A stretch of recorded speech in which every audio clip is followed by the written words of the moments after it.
धर्मानुरागी धर्म बंधुओं एवं बहनों, आपके अंतर में विराजमान आपकी पवित्र आत्मा को मैं नमन करती हूँ एवं मेरे जीवन में आए हुए समस्त उपकारियों के उपकारों को याद करते हुए उन सभी के चरणों में प्रणाम करती हूँ।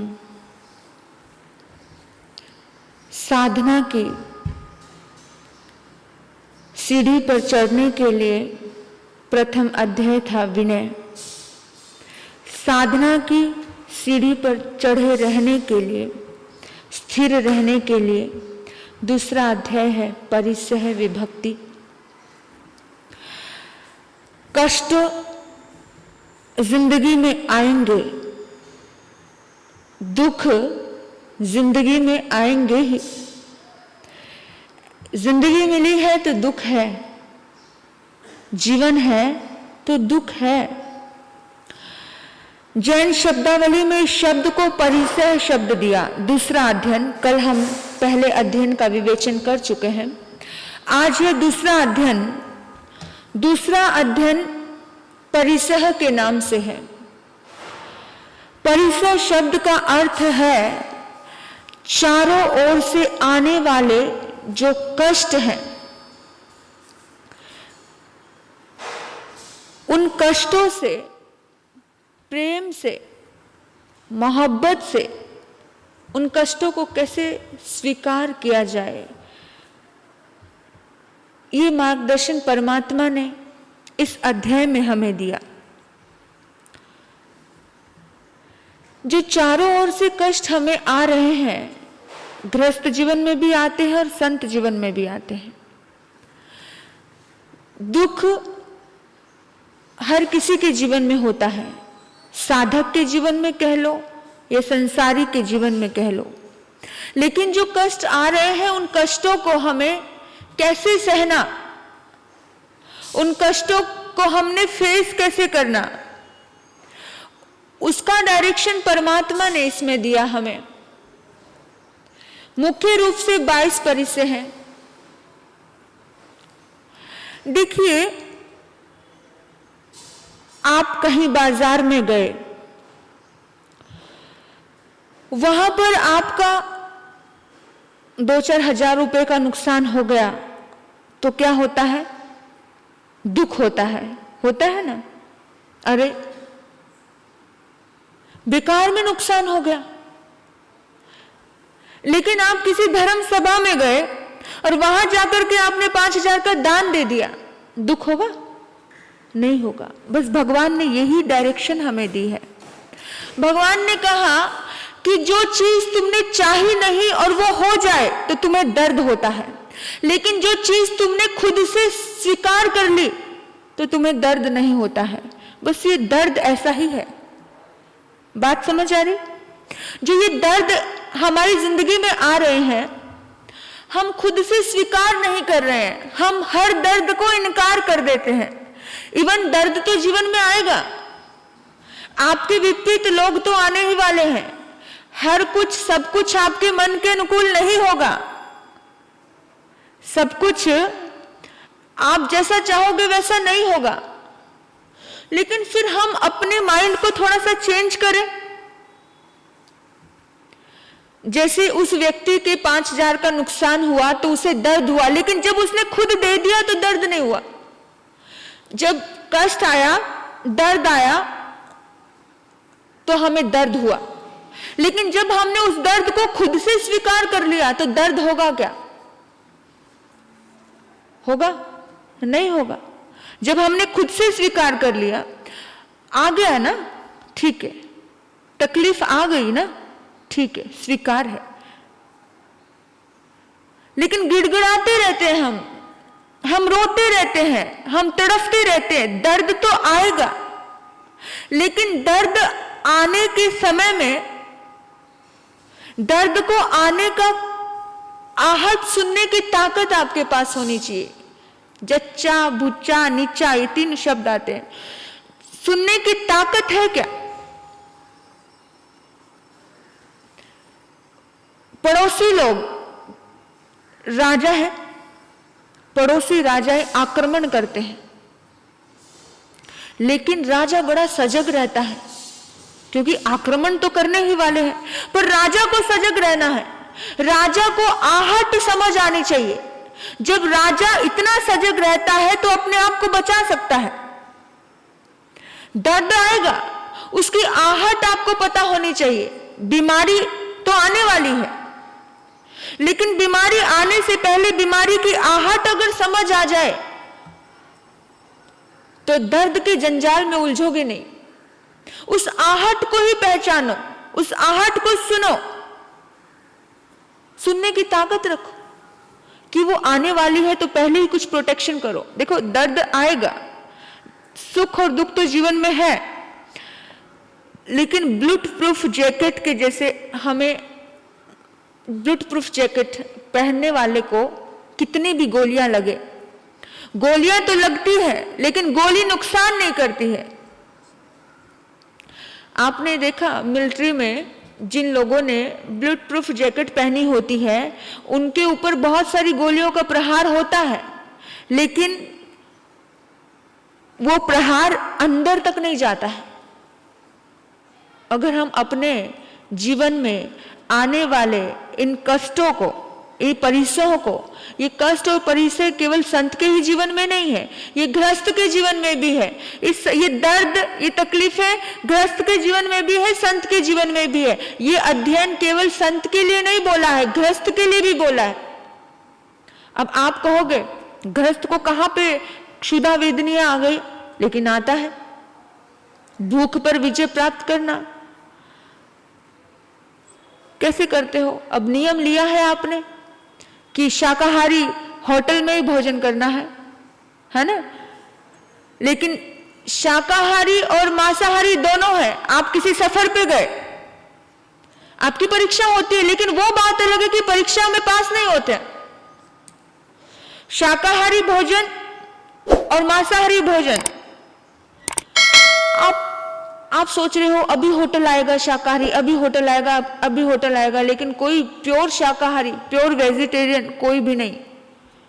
और आपको बहुत तेज भूख लग रही है, बहुत तेज भूख लग रही है, पर नियम है आपका नियम है कि आपको भोजन नहीं करना है, क्योंकि आपने नियम लिया हुआ है कि आप प्योर शाकाहारी और शाकाहारी में ही भोजन करोगे। आप जो नॉनवेज होटल में आप भोजन नहीं करते हो, क्योंकि कभी भी कड़छी लग जाए, चम्मच लग जाए, ये लग जाए, वो लग जाए, लेकिन आप भूख से प्राण निकले जा रहे, इतनी भूख है। फिर आप अपने मन को पता है डायरेक्शन देते हो, आप अपने मन को एक राह देते हो, अरे रसोई अलग है ना, अरे ये तो पैक है ना, पैकिंग है ना, इसमें थोड़ी घुस गया है नॉनवेज, है ना। ये परीक्षा होती है, और ये क्षुधा वेदनीय की परीक्षा, आप कितने पार हुए अपने परीक्षा में। ये 22 परिचय में आपका पहला परिचय। यहां पे मैं संत की चर्चा नहीं कर रही हूं, हमें क्या करना हो तो हमें पता है, लेकिन यहां पर आप अटक गए ना, और आपने उस परिचय से हार गए। और आपने बहुत बार, जब आपको एक दिन 2 दिन आप कहीं दूर गए, आप विदेश में गया, किधर कहीं भी गए, आपको प्योरिटी कहीं नहीं मिली, आपका सफर बड़ा लंबा था, और आपने अपने नियम से समझौता कर लिया, आपने अपने धर्म के साथ समझौता कर लिया, और आपने जो नॉनवेज और वेज जो मिक्स होटल था उसमें से आपने अपने मन को ये डायरेक्शन दे दिया कि ये तो सील पैक है, इसमें थोड़ी घुस गया है कुछ, और आपने उसी दुकान से खरीद लिया। अब जो आपने उसी होटल से खरीद लिया। अब जो मांसाहारी होटल है उसकी कमाई करके दे दिया आपने। कमाई किसकी हुई? जहां पे हिंसा के भी बड़े काम हो रहे थे उसकी कमाई कर दी। डायरेक्ट इनडायरेक्टली आप हार गए। भगवान कहते हैं कि क्षुधा वेदनिया का एक ऐसा परिचय है, एक ऐसा दर्द है। बड़े बड़े साधक हो या एक्सपेरिमेंट की हुई बात बता रही हूं, या फिर पिपास परिचय हो या प्यास लगने का हो, कुछ भी हो, भूख हो या प्यास हो, ये जो दर्द है ना भूख और प्यास से रिलेटेड, ये दर्द अंतर मुहूर्त तक ही रहता है। आप कभी उपवास करो तो आपको पता चलेगा, कर किए भी होंगे आप लोगों ने। सिर्फ अंतर मुहूर्त तक ये दर्द रहता है। अगर 48 मिनट के अंदर अंदर आपको भोजन नहीं मिला ना, तो आपका वो भूख खत्म हो जाती है। आप एक्सपेरिमेंट करके देख लेना। अभी थोड़ी देर पहले कोई आए, अरे इतनी भूख लग रही है, इतनी भूख लग रही है, जल्दी जल्दी कुछ मिल जाए, लेकिन बाई चांस उस समय में भोजन नहीं मिला, तो आप 48 मिनट के बाद आप खुद देखोगे कि जो इतनी तीव्र मुझे भूख लगी थी, वो भूख की वो जो तीव्रता खत्म हो गई है। एक समय आता है जो बड़ी तीव्रता से लगती है भूख, लेकिन दूसरे ही समय में, दूसरे ही पल में 48 मिनट अंतर मुहूर्त के अंदर वो भूख क्या हो जाती है, वो शांत हो जाती है। जब आपके उपवास बढ़ते जाते हैं तो कमजोरी तो रहती है, लेकिन भूख लगनी बंद हो जाती है। किसी ने उपवास किए होंगे यहाँ बैठे हुए, 8 उपवास किए हैं ना, भूख लगनी बंद हो जाती है। जो भूख हाँ, मैंने भी उपवास किए हैं। मैंने जब भी मैंने उपवास किया, तब मैंने ये चीज एक्सपेरिमेंट की कि भूख लगनी बंद होगी। कमजोरी आती है शरीर में, वीकनेस तो रहती है, लेकिन भूख नहीं लगती है। तो 48 मिनट अंतर मुहूर्त के अंदर अगर आपने शांति रख ली, अंतर मुहूर्त के अंदर अगर आपने शांति रख ली, तो आप इस परिचय पे विजय प्राप्त कर सकते हैं। देखो, गर्मी के दिन, भयानक गर्मी के दिन हमारे साथ बहुत बार होता है। इतने ज्यादा भयानक गर्मी के दिन होते हैं, और पंजाब की गर्मी तो भयानक, जेठ की गर्मी, रात को पानी नहीं पीना है, गला सूख रहा है, भयानक गला सूख रहा है, ऐसा लगता है कि बहुत ज्यादा। लेकिन आप देखो, 48 मिनट जाते ही वो प्यास गायब हो जाती है। थोड़ा सा धैर्य, ये जो सहन शक्ति का खेल भी ऐसा ही है। जो भी दर्द हमारे जीवन में आता है, अगर हमने थोड़े टाइम के लिए सहन किया है, थोड़े टाइम के लिए धैर्य रख लिया है, थोड़े समय के लिए, तो वो दर्द अपने आप ही खो जाता है। बहुत सारी परिस्थिति जीवन में आते हैं, सर्दी का, गर्मी का, कहीं कहीं पर साधु जीवन में तो ये अक्सर होता ही रहता है। मक्खी, मच्छर, एक मच्छर आपको डिस्टर्ब कर दे तो आप अलाउड लगा देते हो। मतलब एक मच्छर ने आपको हल्का सा काटा, आपने तो पूरे उसके जीवन ही ले लिया। एक मनुष्य को हल्का सा उसको जीवन जीने के लिए काटना पड़ रहा है, हल्का। वो कहते, एक युवक मेरे पास बैठा और बैठे बैठे मच्छर को ऐसे मार रहा है। मैंने कहा, ये क्या कर रहा है? तो बोला, ये हमें मार रहा है, ये हमें काट रहा है, वो कुछ नहीं है, मलेरिया हो गया तो, डेंगू हो गया तो। मैंने कहा, हे भगवान, उसने तुझे हल्का सा अपना जीवन जीने के लिए हल्का सा काटा, और मनुष्य ऐसा इतना ज्यादा असहनशील है, इतनी भी सहनशीलता नहीं है कि वो उसकी पूरी जान ले लेता है। भगवान कहते हैं, ये 22 परिस्थितियों को अगर तुमने विजय प्राप्त कर ली, जिंदगी में निश्चित ही परमात्मा के द्वार पर पहुंच जाओगे। जो जिसका स्वभाव है वो करने वाला है। अब मच्छर का स्वभाव काटने का है। एक मच्छर अगर आपको डिस्टर्ब कर रहा है, आप एक पल नहीं लगाते। मक्खी आपको डिस्टर्ब कर रही है, कुछ नहीं, हम कुछ ना कुछ ऐसे ही काम करते हैं कि वो चली जाए, वो मर जाए। कॉकरोच है, ये है, वो है, मतलब पूरी तरह से। भगवान कहते हैं कि अगर कोई डिस्टर्ब करने आया है, उसकी उम्र कितनी है, कितने टाइम तक डिस्टर्ब करेगा, तुम संभाव से सहन करो, समता से सहन करो। कभी इंसान के भीतर में, स्त्रियों के भीतर में बात बहुत आती है। उसको बड़ी सुंदर साड़ी मिल गई, अचेल परी से, वस्त्र परी से, उसको बड़ा सुंदर मिल गया। घर में एक जैसा ही चीज, एक जैसे ही कपड़े आए हैं, एक जैसे ही कपड़े आए हैं, लेकिन लग रहा है उसका सुंदर है। ये भी परी से है कि आपने अपने मन में इसको कष्ट माना, उसको ज्यादा अच्छा दे दिया। एक भाई है, एक भाई ने कहा कि महाराज जी, मैं अपने चारों बहनों के लिए सेम रेंज का कपड़ा लेकर के आता था, लेकिन क्या करूं, चारों को शिकायत, उसका कलर ऐसा, उसका कलर ऐसा, उसका ऐसा। लेकिन फिर अभी आखिर में हार करके, परेशान होकर के मैं एक ही कलर के लेके आने लगा। यानी कि मन में ये चीजें परेशान कर रही हैं। उसका ज्यादा अच्छा कलर है, उसका ज्यादा अच्छा कलर है। हम कभी भी छोटी छोटी चीजों को लेकर के हम इन कष्टों को अपने ऊपर होकर के ले रहे हैं। फिर किसी का कपड़ा ज्यादा अच्छा, किसी का कपड़ा कम अच्छा। अच्छा, ये कपड़े को हाथ लगा लगा के देखते कहते एक रेंज का लेकर आता हूं, फिर भी हाथ लगा लगा के देखती कि कैसा है कैसा नहीं है। सोचने की बात है, कभी कभी कमी आती है, कभी कपड़े में कमी आई। साल में 5 ड्रेसें लेते हैं, इस साल में 2 ही ली। मन को डिस्टर्ब करने की क्या बात है, तन तो ढका जा रहा है ना। लेकिन मन को डिस्टर्ब कर लेना, मन को बेचैन कर लेना। हम ये नहीं सोचते कि इस दुनिया में ऐसे लोग भी जिनके तन पर, जिनके शरीर पे कपड़े भी नहीं है।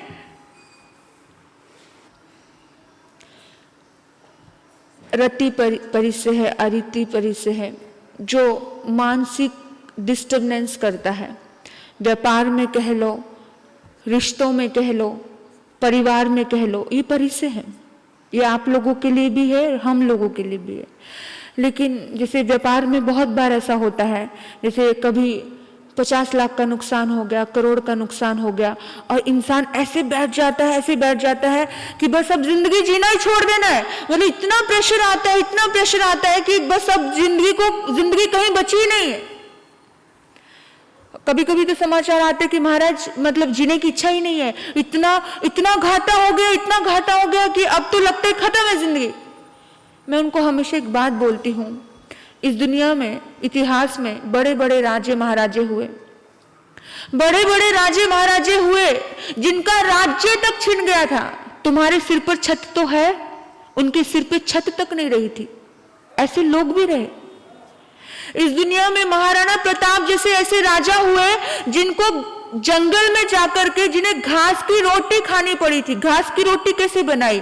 घास को ही उबाला, घास को ही थेपा और घास को सेक के सोचा कि कुछ खा लूं, और जैसे वो घास की रोटी भी खाने लगे ना तो कुत्ता छीन कर ले गया था। क्या वो रोते बैठे? रोना, चिल्लाना, बेचैन होना समस्या का समाधान नहीं है। और अपने घर का रोना, किसी दूसरे के पास रोना तो बिल्कुल समस्या का समाधान नहीं है। दर्द अपना है, अपने दर्द का समाधान अपने पास ही है। कोई संत मिल जाए तो शेयर कर लेना। मैं कहती हूँ कोई गृहस्थी से भी शेयर मत करना, क्योंकि एक संत एक ऊपर लेवल से ऊपर पहुंच चुके हैं। वो चीजें वो संसार की नजरिए से नहीं देखते, क्योंकि बाकी दुनिया में मैंने बहुत किस्से ऐसे सुने कि गए थे सुलझाने के लिए लेकिन खुद ही उलझ के आ गए। दोस्त बनकर के दगा दे जाते हैं लोग। फ्रेंड सर्कल, परिवार का, समाज का, कुछ ऐसी बातें हम सोचते हैं, हम बताते हैं, कहीं पर भी कुछ भी नहीं। सिर्फ अपनी आत्मा से ही बात करो, उस परमात्मा से बात करो, किसी सदगुरु से बात करो। अपना दर्द हर किसी जने खने के सामने रोने का कोई मतलब नहीं है। मैं हमेशा कहती हूँ राजा हरिश्चंद्र का जीवन देख लेना। जब भी कभी जिंदगी में आए कि बिजनेस इतना लॉस हो गया है, इतना लॉस, यानी मानसिक वेदना आपको डिस्टर्ब करने लग गए, तब एक बार सोच लेना कि राजा हरिश्चंद्र जैसी स्थिति तो नहीं है मेरी। पूरा राज्य छिन गया, पत्नी बिक गई, पत्नी एक दासी बनकर के किसी के यहाँ काम कर रही है, वो रानी। आप कहीं की रानी नहीं हो, फिर भी अगर आपको काम करना पड़ रहा है तो कोई बड़ी बात नहीं है। फिर इतने से दर्द के लिए क्यों डिस्टर्ब? उनको भी इतना काम करना पड़ा था पर वो इतना डिस्टर्ब नहीं हुए थे। वो रानी, जिस रानी ने कभी पानी का गिलास खुद से नहीं उठाया था, वो रानी जो कभी भी अपने हाथों से कभी पानी वानी भरने की बात तो दूर है, वो कुएं से पानी भर के लेके आती है, तारा रानी। और अपने बेटे को, जब बेटे की मौत हो जाती है, देने के लिए कफन नहीं होता है। जब भी दर्द आए तो अपने से ऊपर वाले को इस तरह से याद करना कि उनकी जिंदगी में तो ये स्थिति थी, हमारी जिंदगी में तो कुछ भी नहीं है। अभी हम 2 रोटी आराम से खा रहे हैं, लोगों के पास रोटी नहीं थी। श्री राम जब बनवास गए हैं तो वहां उनकी मां नहीं बैठी थी रोटी बनाने के लिए। बनवास गए, एक शर्त पे भेजा कि 14 वर्ष तक तुम सहयोग नहीं करोगे। 14 वर्ष में थोड़ी संतान हुई, बनवास के 14 वर्ष में सीता को संतान थोड़ी हुई थी। वो बिल्कुल वनवासी जीवन जी रहे थे। वनवासी जीवन यानी साधु जीवन जिए 14 वर्ष तक। पति साथ में होते हुए भी साधु जीवन जी रही है। तो आप विचार करो अपने जीवन में कि अगर जिंदगी में, हमारी जिंदगी में छोटी मोटी बातें हो रही हैं, होती है, कष्ट तो आएंगे, कष्ट तो हर किसी की जिंदगी में आए हैं। अपने से बड़े बड़े लोगों को देखो कि हमारी जिंदगी में तो कुछ भी नहीं है, कुछ भी नहीं है। सीता तो खुद लक्ष्मी का अवतार थी, अगर उसको जंगल में वन वन भटकना पड़ रहा था, अब वो क्या क्या खाएगी? वो वही, हम हर जगह तो उसको फल नहीं लगे हुए मिलेंगे, क्या क्या क्या कितनी बार तो भूखे भी रहना पड़ा होगा, ऐसे ही जमीन पर सोना पड़ा होगा कि उनके साथ बेड तो चल नहीं रहा था।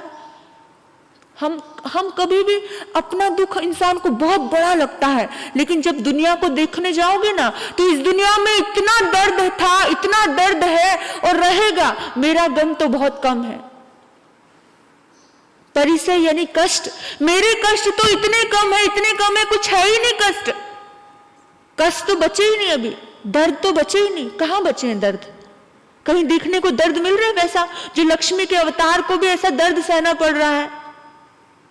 श्री राम, दुनिया उनको भगवान कहते हैं, उसे दर्द सहना पड़ रहा है। इस दुनिया में श्री कृष्ण जैसा कष्ट किसी को मिला होगा कि जन्म लेते ही मां से दूर होना पड़ा, लेकिन जन्म जेल में? ऐसा व्यक्ति इतिहास के कहीं पन्नों पे मुझे नहीं मिला किसी का जन्म जेल में हुआ हो।